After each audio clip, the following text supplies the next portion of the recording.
We are live. Waiting for the first people to join with questions. Very exciting.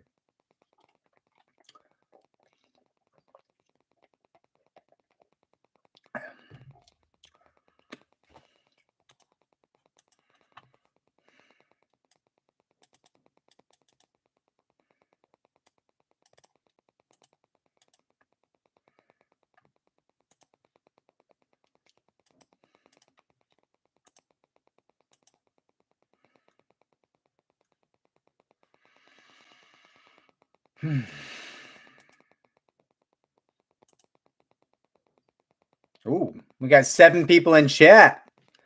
We got 7 people in chat.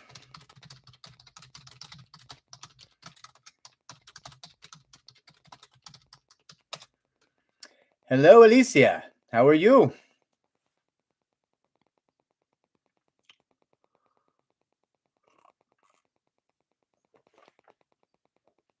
I did. I did have a great Christmas. I hope you also had a great Christmas. A great Christmas. Sorry. Hi, Ray. How you doing? Shanice, yeah, we can. Oh, you redacted your question. We can discuss that if you want. Absolutely.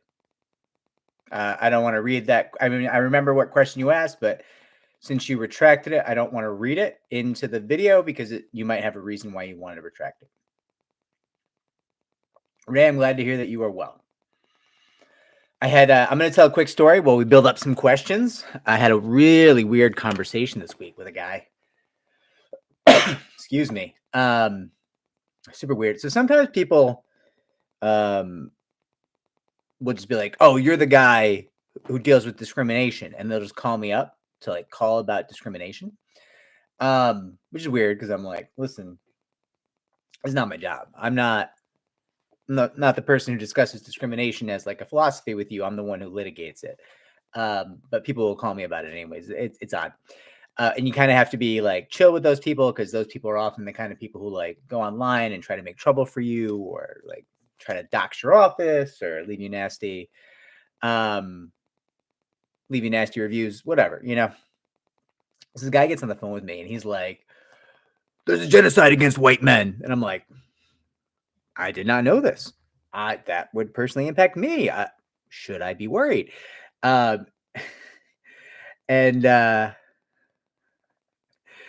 he has a long spiel. I'm not going to get into the whole spiel about like what his idea of the genocide against the white man was. But basically it boils down to, and I'm being reductive here. He had a lot of thoughts on this and I'm, whatever. It boils down to like white men aren't having enough babies. So it's like a genocide against white men. And I was honestly like, I had him on a timer because I knew I had to listen to him for like a certain amount of time before I got him off the phone. We kind of know it's trouble if you just like hang up on those people. They tend to cause us some trouble. So I'm just like listening to this guy like rant and rave. And I started playing a computer game because he was just being so ridiculous. And he was like, yeah. And no, they won't let white men have babies. And I was like, I don't know, man. It could just be you. And I should not have said that because that really, really triggered this guy. And he was like, what do you mean? And I was like, I like had to pause my computer game. I was like, well, I mean, I know a lot of like white guys in Manhattan who are actively, like getting vasectomies so that nobody, tricks them into having a baby type of thing. And he was like, those are the 1%. They don't count. But he got really mad. Like he got super angry. And he's like, what did you mean it might just be me? I'm like, oh, I don't know. I mean, it must just, I don't think it's a lot of people's experience. I don't think a lot of people are experiencing that. I had to restart my timer. I had to give him another like 20 minutes to just get the venom out type of thing. It was a long day. All right. We got questions now.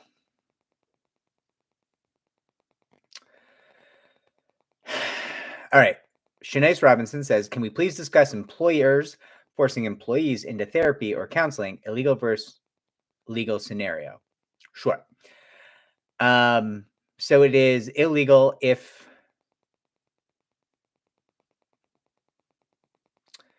if there is a negative workplace consequence tied to it. So it's legal for an employer to be like, hey, we're worried about you, but we want to accommodate you.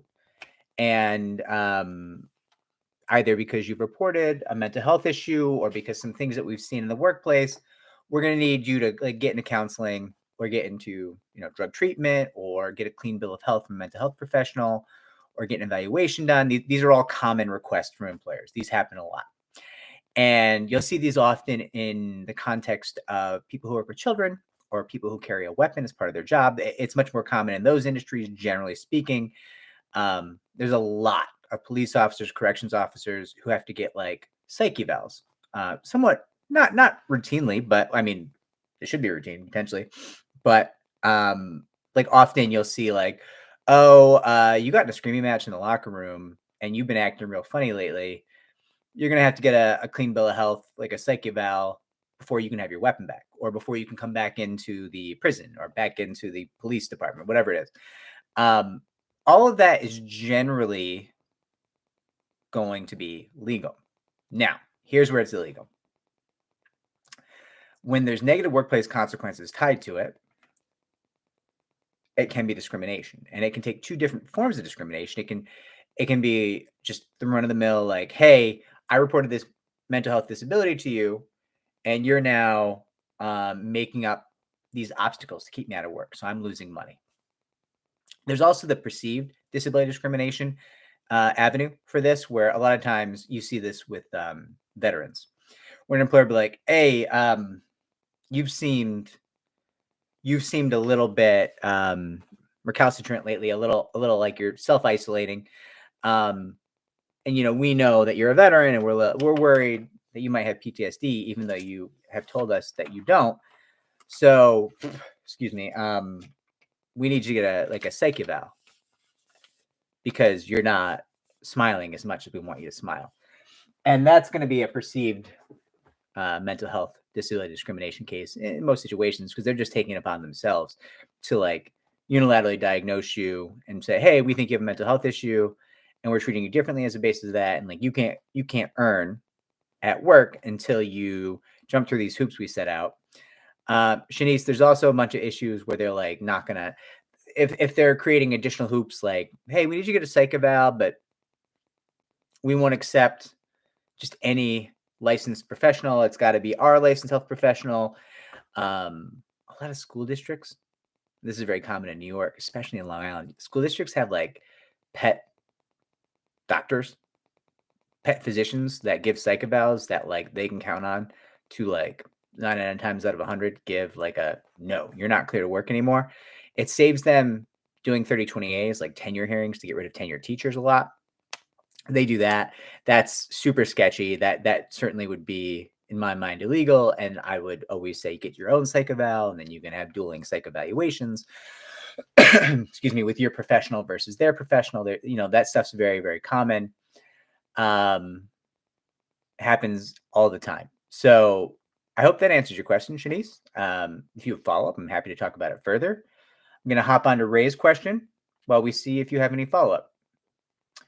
And can we just confirm, can everybody hear me? Is the chat still going? Like, I haven't gotten a chat from anybody. Are we still live? Are we live? Can somebody say something? Okay, awesome. Okay, Ray asks us, could you explain the EEOC cap settlement based on how many associates work at a company? Ray, depending on where you are, that's not going to be super relevant in most cases. Oh, thank you, everybody. Last time we did the live stream, it kept like stuttering and getting lagged, and I wasn't sure because the chat cut off suddenly. I wasn't sure if there was an issue with that this time. Hopefully not. Hopefully YouTube is going to behave. So Ray, the EEOC cap system in most states in the US are not going to matter a great deal to you because the state and local laws are going to have different, generally more expansive caps or no caps on damages. And so it's unlikely that you would be dealing in a situation where you have just EEOC capped claims. Additionally, when you bring those EEOC adjudicated claims like Title VII into federal court, you're probably also going to bring additional federal claims that do not pen through the EEOC that are also not capped. So I guess what I'm saying to you is the EEOC cap system, people talk about it a lot, but it's not actually very meaningful. And it should not impact your settlements in any way, because you're not settling just the Title VII or just whatever statute the EEOC is adjudicating in your particular case. You're settling all the claims. And at that point, you don't have to be subject to any caps, unless there's caps that cover all the claims that you're going after, and there realistically wouldn't be. Okay. Thank you, everyone, for letting me know we're live. I appreciate that. John Craig asks us, the employer admitted race did play a role in the rebuttal. Is it a typo or an admission to guilt, and how damaging is it? John, if it is not a typo, then it is very damaging for the employer, is the simple answer. Like, if they're saying that race was a motivating factor for a negative workplace consequence, and if I remember, because I think you posted this elsewhere, generally speaking, if they're saying race was a motivating factor for something negative you experienced in the workplace, that means your case is largely proven by your employer's admission. You could still lose it, or it could still be low value. There's still things that could happen to your case, but the employer would have done most of the work for you, which is why earlier when we kind of went back and forth in comments, I was like, that's probably a typo.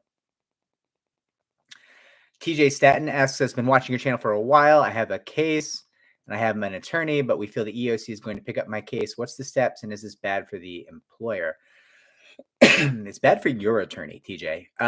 The EEOC, I mean, that's amazing. You're in like the 1% of cases that the EEOC picks up, if that happens. And by pickup, I mean they actually try to like litigate your case and move it to enforcement instead of just giving you a right to sue letter. Right to sue letters, like I can guarantee my clients a right to sue letter. I've never failed to receive a right to sue letter on a case with the EEOC when I wanted one. But yeah, generally speaking, it means the EEOC is going to get involved. It's going to slow things down, and they're not the most amazing litigators, but they do have a lot of time and a lot of resources relative to like an average law firm. And so like things are going to take a lot longer, but you might do well. The EEOC might actually help. Moving on, Alicia Villarreal says, defendant offered $2,500, which my paralegal said was a joke, so we would see them in court. How does that offer look to the judge? Alicia, judge doesn't care.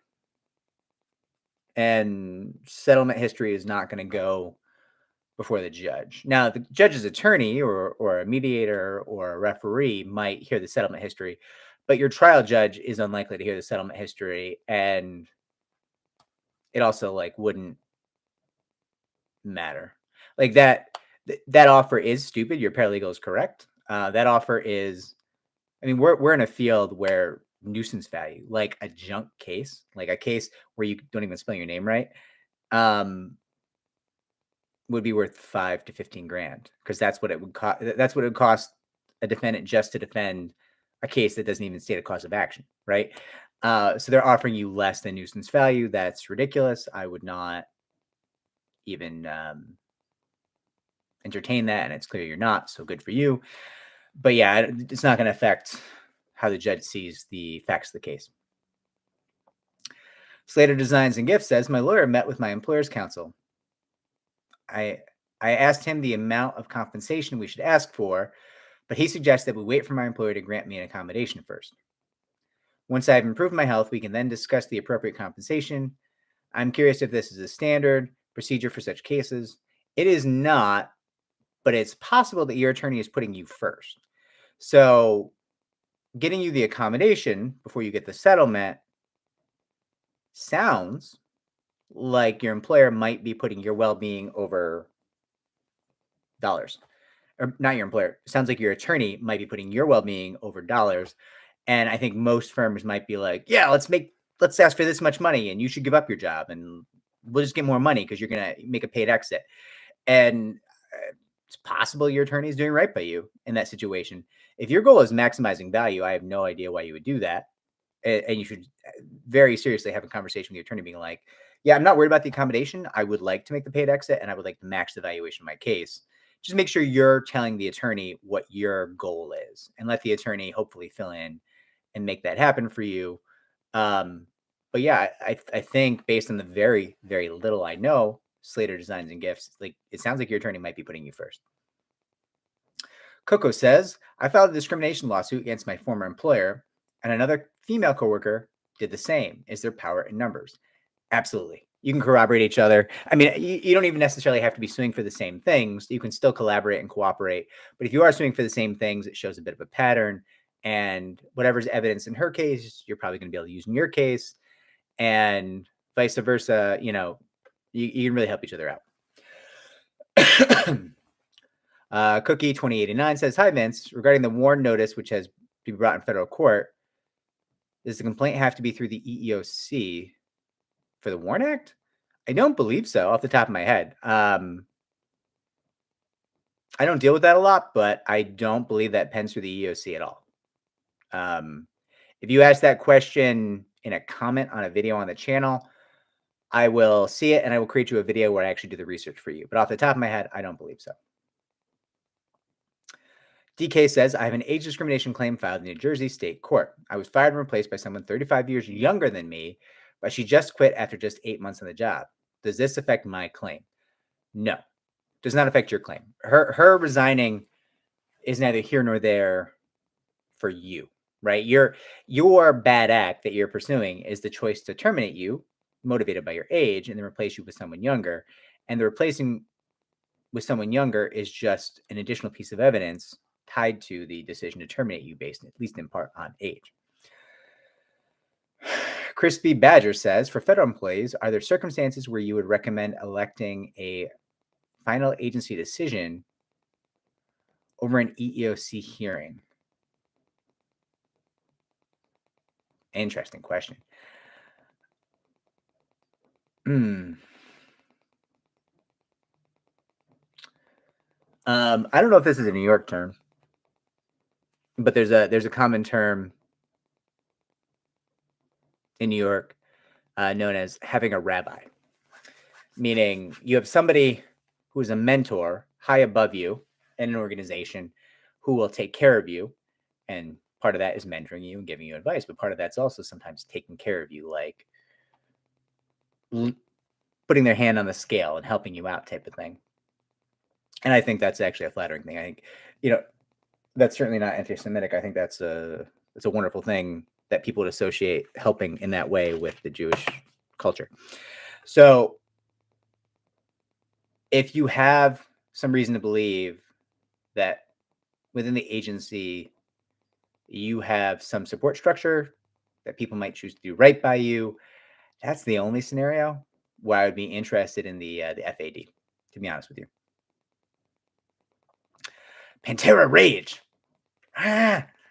says, can an EEOC position statement, that was the worst headbang ever, can an EEOC position statement from an employer be counted as libel if it contains fictitious and malicious elements?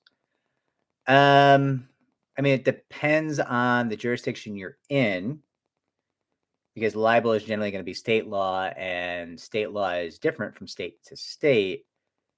I would generally say no. I mean, if it's a sworn statement, it could be perjury.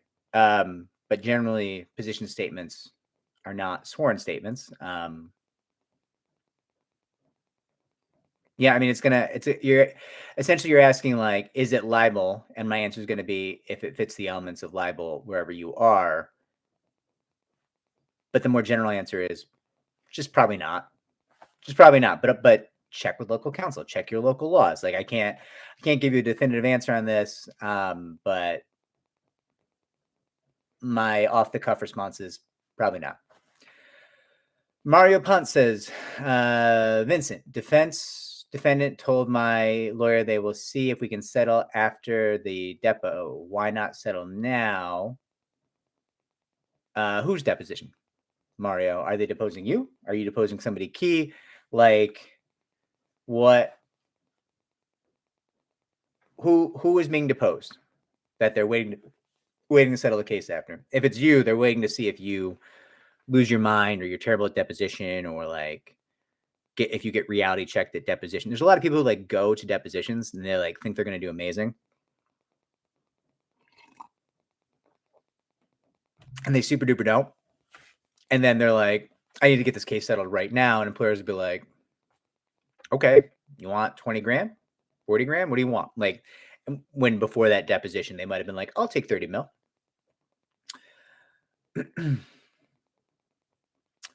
Lakers in 5 asked us, how does having multiple cases at one time go during a mediation settlement?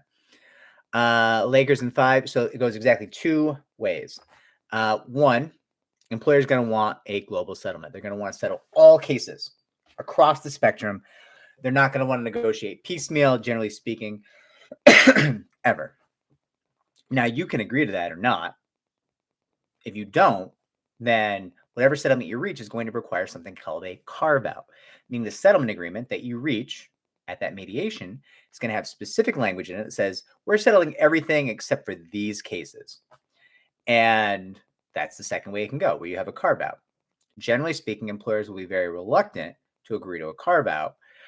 Often the situation where you see carve-outs most commonly are in cases where there is a workers' comp case and a workers' discrimination case or sexual harassment case, like related, but not like one-to-one. Like, obviously the injuries suffered in a workers' comp case are often not as a result of discrimination, at least not in whole. They could be in part, but not in whole.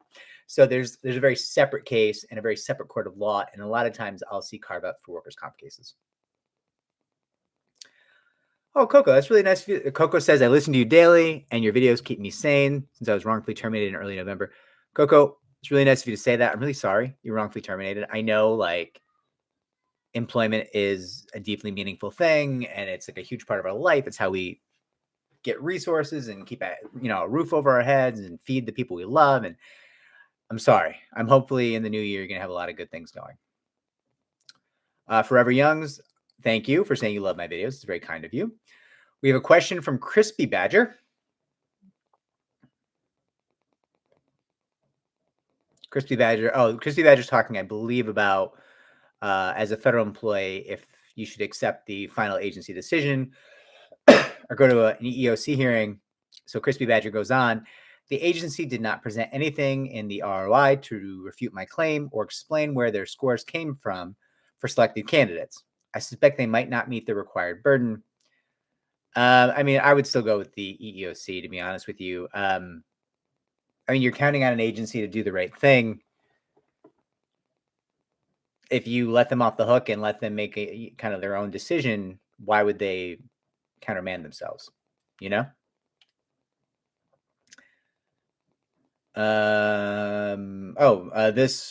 person is using their real name but says anonymous, so I will just read anonymous.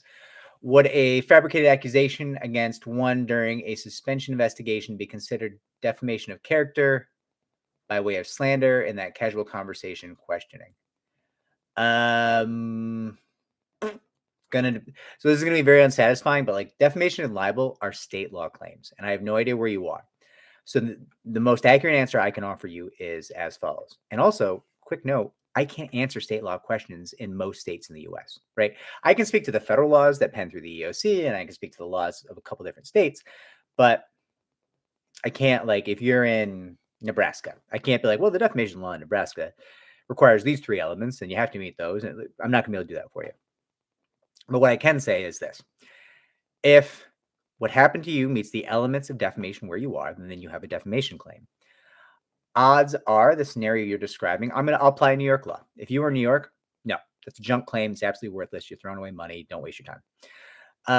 Shanice Robinson says, thank you for all you are doing. Oh, listen, it's the least I can do. I appreciate you saying that. I'm really happy to help. Like this, that's really kind of you to say. But I view this channel as like the least I can do.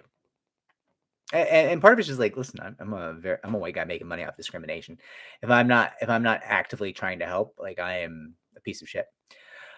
Mario, they're waiting to see how you do a deposition. Mario was asking, he has a question about they want to potentially talk about settling his case after he's deposed. He just clarified. Yeah, they're waiting to see if you mess up at deposition. They're waiting to see if you get a reality check or if you do great, right? If you do great, maybe they'll make you a better settlement offer. And if you do terrible, they're gonna offer you trash settlements. Forever Youngs, if the EEOC finds cause that the employer did discriminate after I submitted my rebuttal to the employer's position statement, are both me and my employer required to do mediation? No, the EEOC does not do mandatory mediation. Generally speaking, the EEOC offers mediation, so ADR, alternate dispute resolution, early on before enforcement.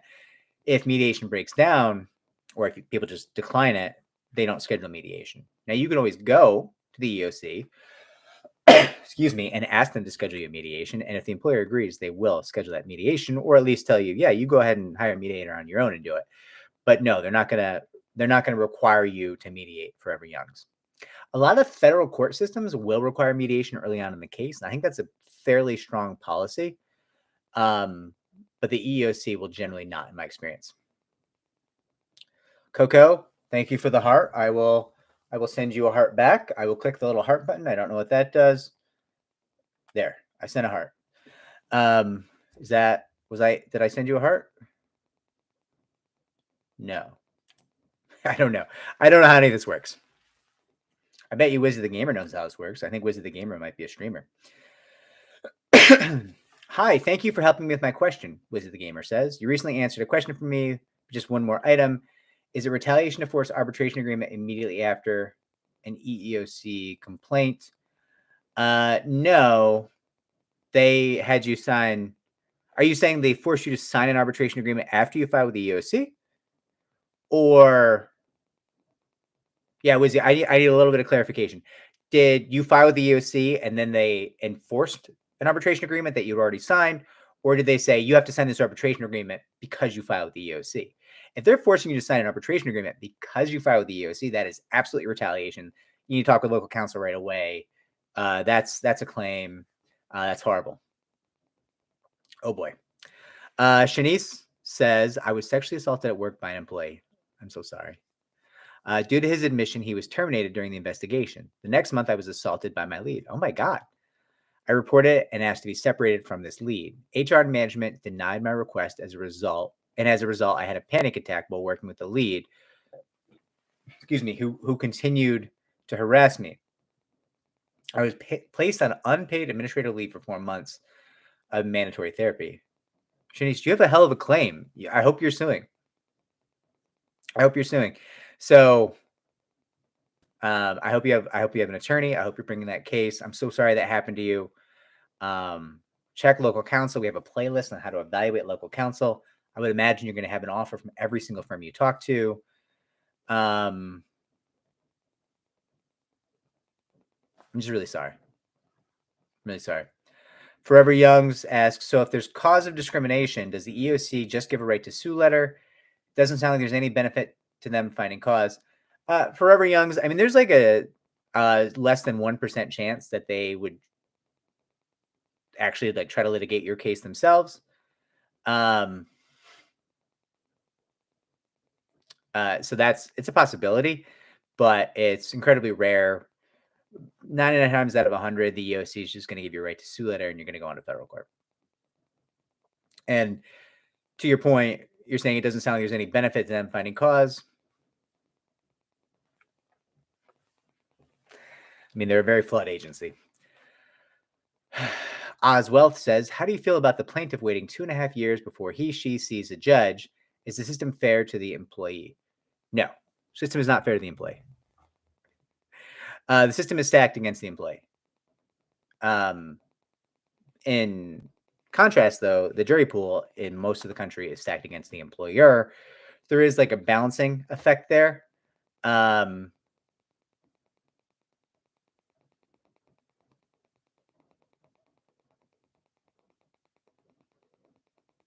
So there's that. I mean, just remember the people who pay into political campaigns tend to be business owners. And so the laws often favor them. I mean, great example of that is Governor Hochul in New York. The state legislator voted to ban non-compete agreements, and the governor just vetoed that shit. It was like, nah, we're going to keep having non-compete agreements.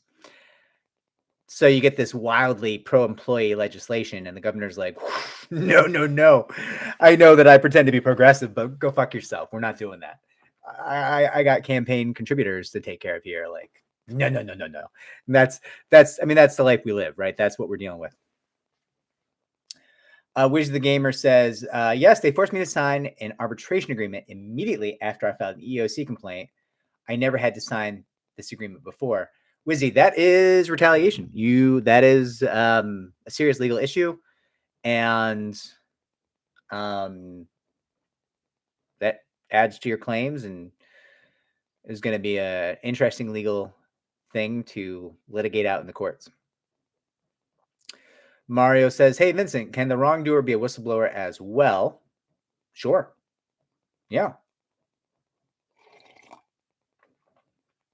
I mean, there's all kinds of companies. I mean, in the simplest form of whistleblower, which is like qui tam on the federal level, which is like essentially like you're receiving federal funds for something as a business and you're like defrauding the federal government and somebody blows the whistle.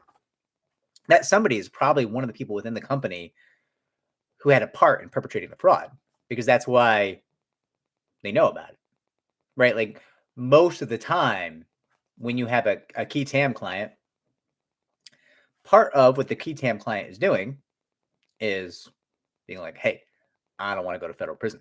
So let's take care of this and also get that sweet federal money for the qui tam, because there's like bounties on qui tam cases, right? Where like if you're the one who reports the fraud upon the federal government, they'll give you like a percentage of what you like save the federal government from losing.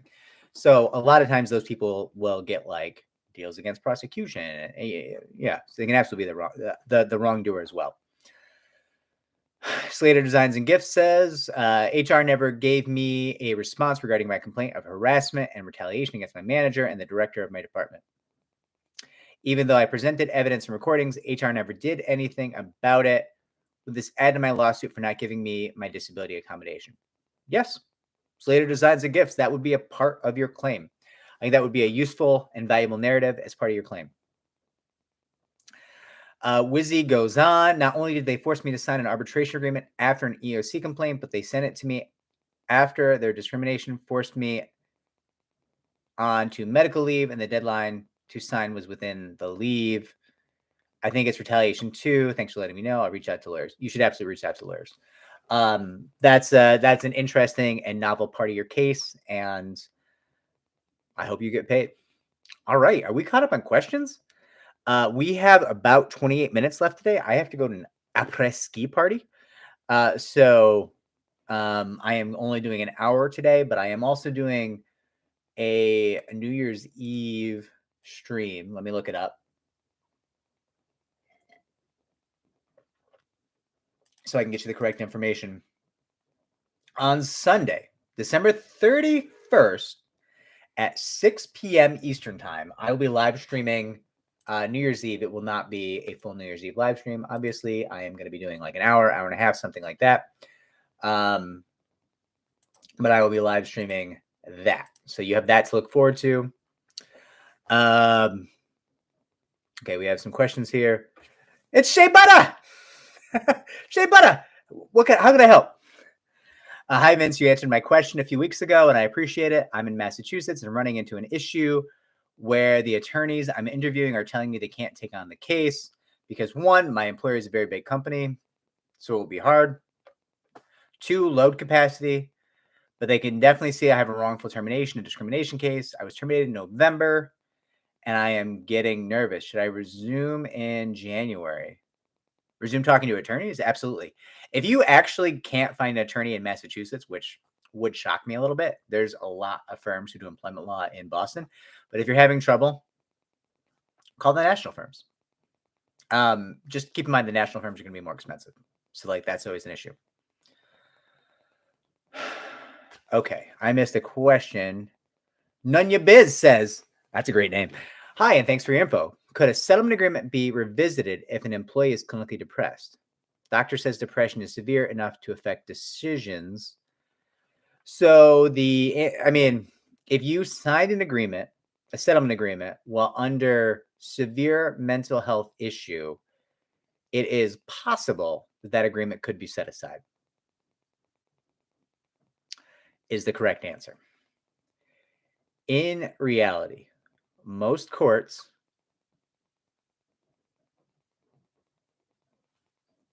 are going to be skeptical. So I would say the chance of you getting an agreement set aside because of severe depression could be low, but not zero. And also, depression is a spectrum, right? So depression can be very, very bad. And I think I could see solid arguments for why a settlement agreement entered into while severely depressed, should be set aside. I'm not saying I disagree with your legal argument. I'm saying you have a tough uphill battle with a somewhat low success rate, but I'll be cheering for you. None your biz. May HM says, are juries more sympathetic to defendants which are nonprofit entities compared to for-profit entities? No, May, I don't think that most of the United States views nonprofits as nonprofits. So like there's a lot of entities that are nonprofit, like the Red Cross, like we're a nonprofit. Ugh. Yeah, but you're making executives huge fucking salaries. You're run like a profit enterprise.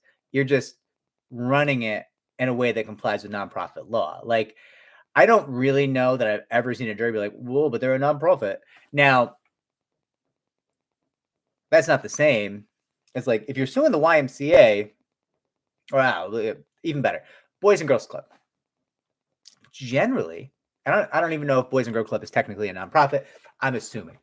But if you're suing the Boys and Girls Club, there's an awful lot of people in an awful lot of cities that have a deep and abiding love for the Boys and Girls Club because what the Boys and Girls Club did for them in their youth, right? I certainly remember the Boys and Girls Club programs fondly. I mean, so while I don't think something just being a nonprofit actually has value in terms of swaying the jury, I think certain nonprofits who have done like real nonprofit work might get a certain shield with certain juries, right? What do we have? Crystal Clear Central says you can set up your live streams so they show on your page in advance. Then people can hit the notify me button. Crystal Clear, I should absolutely have done that. I did not do that this time. I do usually do that. But I didn't this time, and I'm sorry. And I will set up the live stream for New Year's Eve, 6 p.m. Eastern time, so that you can click the notify me button if you like to. Also, in the new year, I'm really going to try to do more live streams. I've been hitting about 2 a month. I think in December of this year, I did 3 or 4, and it seems like people really like the live streams. Other attorneys, like people I work with, don't love when I do the live streams because one, I'm drinking on air, which they don't love. This is rum and this is spiced rum and Diet Coke. And two, people think I'm a little too spicy as a human being. So they like there to be like a lag before my videos go up on the internet. So people can kind of look at them and be like, then why did you tell a bunch of people to go F themselves? And then say this judge was corrupt. We're not okay with that. So there's a little bit of like a tension on the live streams where not everybody loves the live streams, but we do answer more questions that way. So yeah. Mario, I do drink almost exclusively Dunkin' Donut coffee. I just don't really like Starbucks.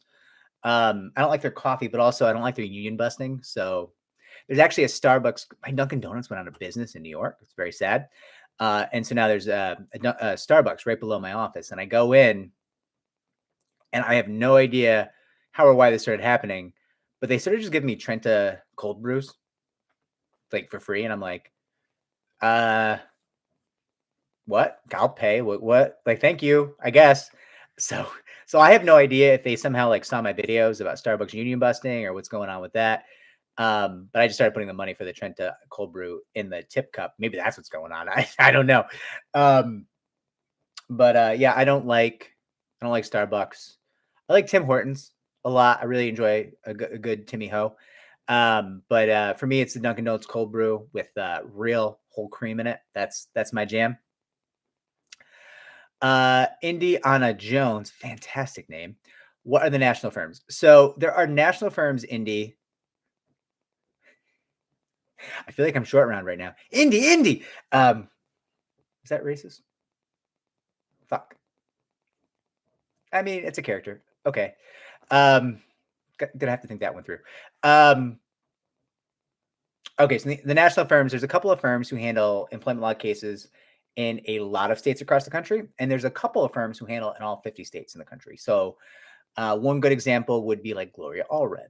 Another would be Morgan & Morgan, which is like primarily a personal injury firm, but they now also do some employment work. One really good employment attorney who I know went to work for Morgan & Morgan.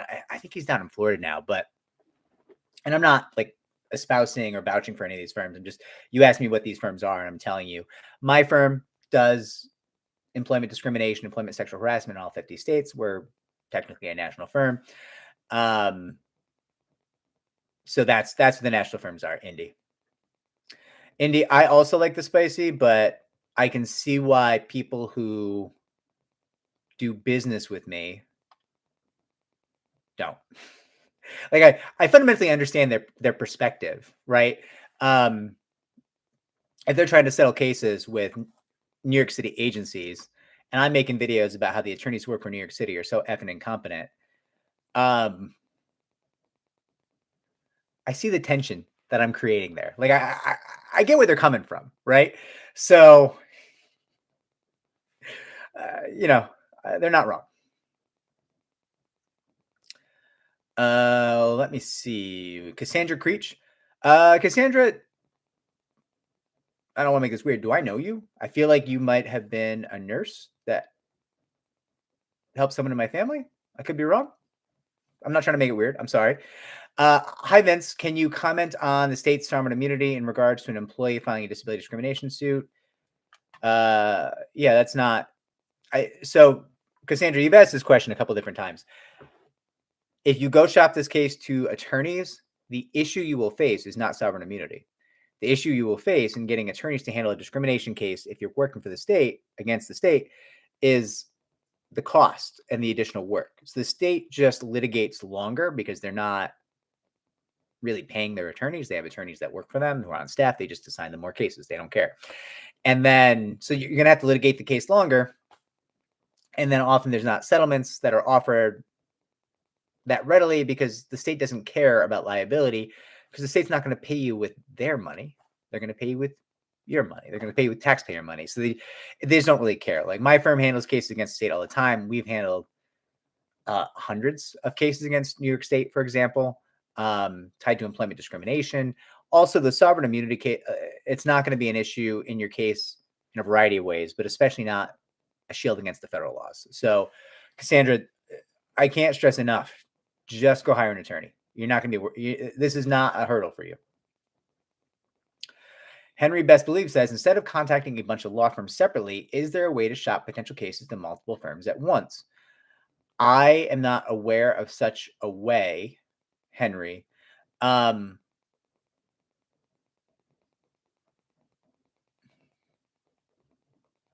So, I mean, I guess one thing I will say is we kind of have videos on how to make your case more appealing to attorneys. That process will create a very palatable, alluring, tempting case that you can present repeatedly to lots of firms. So that process that we kind of put together for you as a video, I think it's a playlist, a bunch of videos. That's like a multi-firm response. Like that is not meant for you just to present your case to us. It's actually meant for you specifically to present your case to local attorneys who are probably going to be cheaper than our firm, right? In terms of, oh, you know what? I'll say this. I think there are like case aggregators, like, and I would never use them. Like our firm will never deal with these people. But there's like lead generation companies that will like get a bunch of information from you in like worksheets and then charge like 30 firms to all get the worksheets about you. And then all 30 of those firms will call you. We don't deal with those people. I think like FindLaw, Thomson Reuters might do that stuff. There's a bunch of different. I'm not sure if they do, but there's a bunch of different services. And it's so bizarre because they don't tell the law firms they're selling the lead to like 30 other law firms. I don't think it's a good way to do it. I would never. I don't think better firms are ever going to participate in those programs, because why would you, if you're a good firm in this field where there's not enough attorneys, why would you pay for leads, right? Like I would pay someone to manage some of our leads, and like I do. As a matter of fact, we have an intake department, right? It's exhausting. So I don't know that you're going to get the best firms, but you will get many firms if you go that route. Shay, but I put up a post, but I think people don't see the posts about going live today. I'm going to go live Sunday as well. Sam Z says, hi, Vince. I settled my defamation case 3 months ago. How do I explain my termination circumstances to the next potential employer after 3 years of a smearing campaign by the previous employer? Well, when you settled your case, did you line up a neutral reference with some agreed upon language? Generally, your settlement would include that if it was handled correctly, and that's what I would lean on there. Nanya Biz, thank you for saying I'm fantastic. I try to be helpful.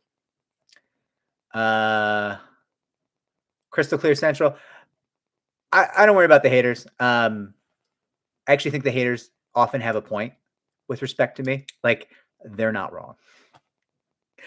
Yeah, May, of course. Happy to answer your question. Mario, I did get my first free stuff from my YouTube stardom. A company sent me a like $500 picnic basket or whatever, with like 2 bottles of wine and like super fancy charcuterie boards and all this stuff. And they were like, will you make a video of you like having a picnic with our stuff? And I was like, no, I won't. Actually, that's not what I said. I said, if you give me $5,000, I will. I'll go have a picnic for $5,000. I'll get people. Let's go. Give me $5,000. And they were like, no, we gave you the basket. And I was like, you can have the basket back. I'm all right. I don't need a $500 basket. You can't buy my time with $500. And then they were like, just keep the basket, asshole. And I was like, thanks. Tiffany says, hi, Vince. So happy I caught you live. Question, any legal or otherwise motive for being process served a 3-day notice of termination? I don't know why an employer would hire a process server to give you a notice of termination. I have no idea. Indy says, I just laughed out loud. What did you laugh out loud at? Did I say something funny? Am I being drunk? There's only 1 ounce of rum in here, I swear to God.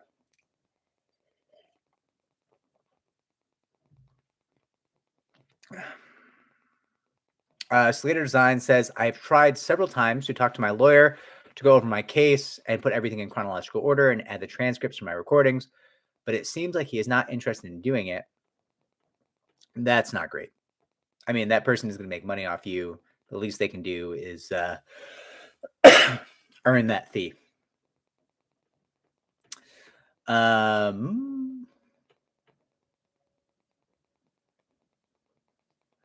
Shea Butter says, you mentioned earlier that 2 employees working together can be beneficial. I found a former senior vice president out of state has filed. Should I contact their attorney to share my story with them? If you have an attorney, your attorney should contact their attorney. But if you do not have an attorney, then yes, you should contact their attorney and absolutely collaborate and corroborate each other.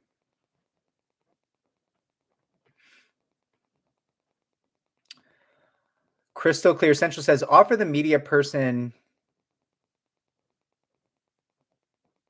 Oh, I lost your question. I lost the question. Oh, Crystal Clear Central says, offer the media person from the agencies to come on a live stream to give their point of view. Crystal Clear Central, which media person? Are you talking about like a publicist? Are you talking about a reporter? Are you talking about like a crisis management team? Are you talking about somebody like at a state or city agency? Who are you talking about? Okay. Hi, Mikey. How you doing? Crystal Clear Central says some lawyers love going at certain state agencies because they just hate the agency. Find one of those. Yeah, and we love suing New York State. Trust me. New York State is just so desperately poorly run. Like, I moved out of New York for a variety of reasons, including New York City wasn't going very well. But I also just didn't want to pay New York State and New York City taxes anymore. And people were like, "Oh, you don't care about the people of New York or the people of New York City." And it's like, you don't help those people with my money. Like, my money disappears into your pocket. Like, if you were helping those people, it would be a different story. Like, I would be on board with giving you the money to help those people, but you didn't help those people. Like, you take one of the highest tax burdens in the entirety of the United States, and you don't help anybody. Like, your school system is fucking racist. Like, the homeless are everywhere. Like, what do you do with the money, assholes? Where's it go? Sorry. Mikey, I cannot hear you, but I can see your text. How can I email you to ask more specifically about my situation? None ya biz, you can't. And I apologize for that. But you can contact our intake department if you're looking for representation. But I just don't have the physical time. Like, there's limitations on like the amount of time I will be alive and that I can work. And I can't like just be going back and forth with emails about people's cases. However, if you go through intake and you want to hire us, they might very well schedule you a call with me. I can't say if they would or would not, but yep. Henry Best Believe says you talk about different lawyers costing different prices. Can you explain that a little when it comes to pro bono, though? If most are charging 40% of the settlement.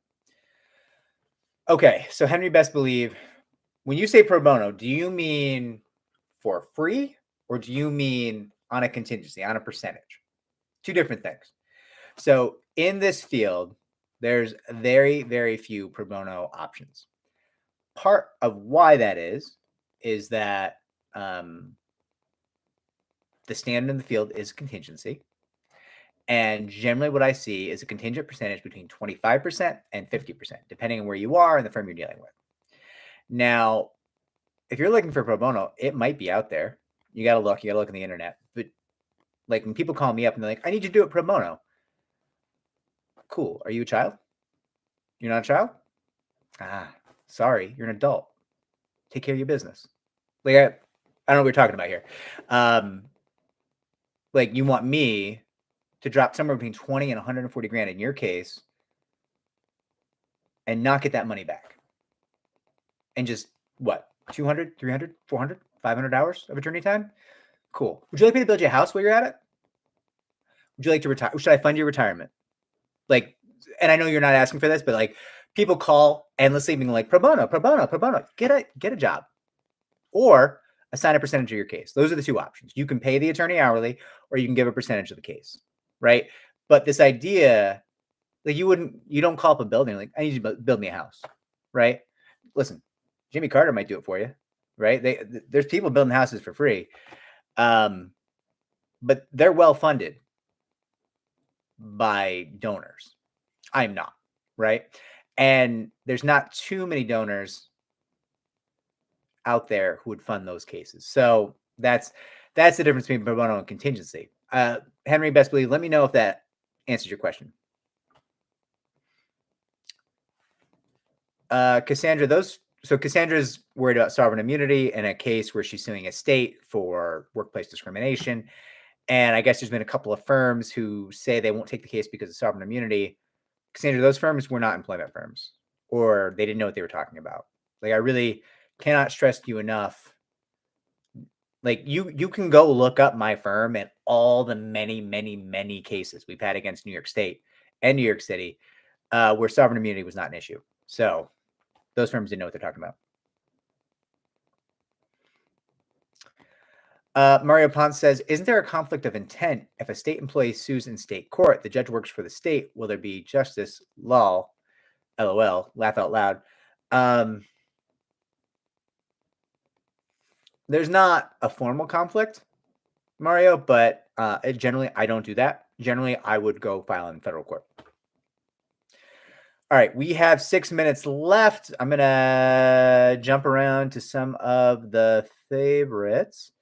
Not favorites. Everyone, I love everyone equally, but some of the long-time listeners. Cameroon says, hey, if you settle with an attorney but don't like that attorney, but the defendants breached the contract. Oh, okay. Sounds like you had a settlement agreement and you had a certain attorney, but you didn't love that attorney. And then the defendants breached the settlement agreement. Do you have to use the same attorney to address the breach? The answer is no. You don't have to use the same attorney to address the breach. I mean, I don't know what's in your retainer agreement, but like, it would be hard for me to imagine what was in your retainer agreement that would require you to stick with that attorney that you didn't like for this new matter. Oh, Indy. Yeah. Great movies. What do we got? What do we got? We got 5 minutes left.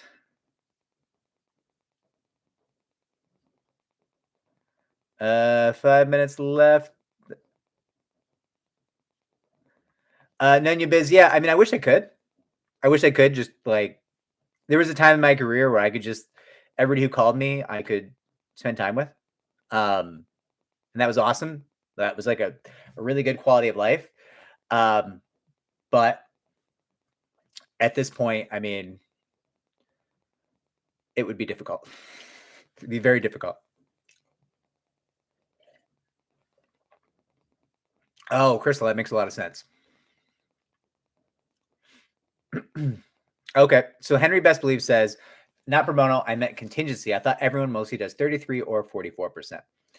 33 or 40%.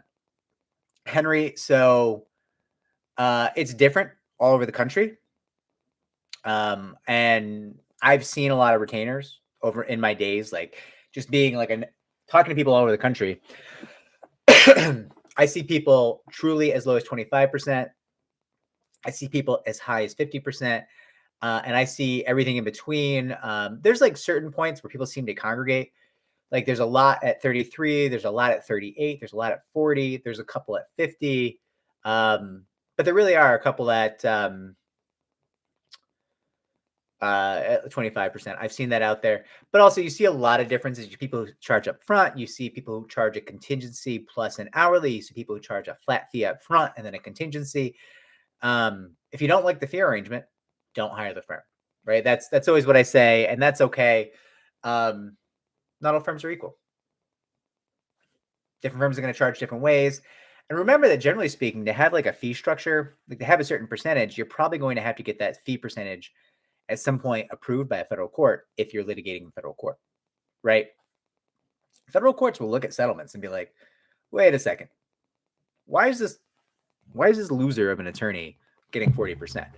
No. Right. So like that can come up in certain situations, and then that attorney will probably not be charging 40% anymore. I'll tell you that right now. So, stuff like that happens. It's kind of like a amorphous blob of laws across the country. There's different bar associations that have different thoughts on what you can and cannot charge as a percentage. So that's all out there.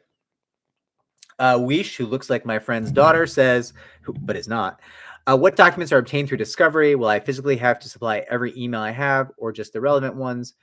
Weish, relevant documents will be obtained through discovery. So if they're asking for a bunch of irrelevant things, you can argue they're irrelevant and it's unduly burdensome and you may be successful or you may not.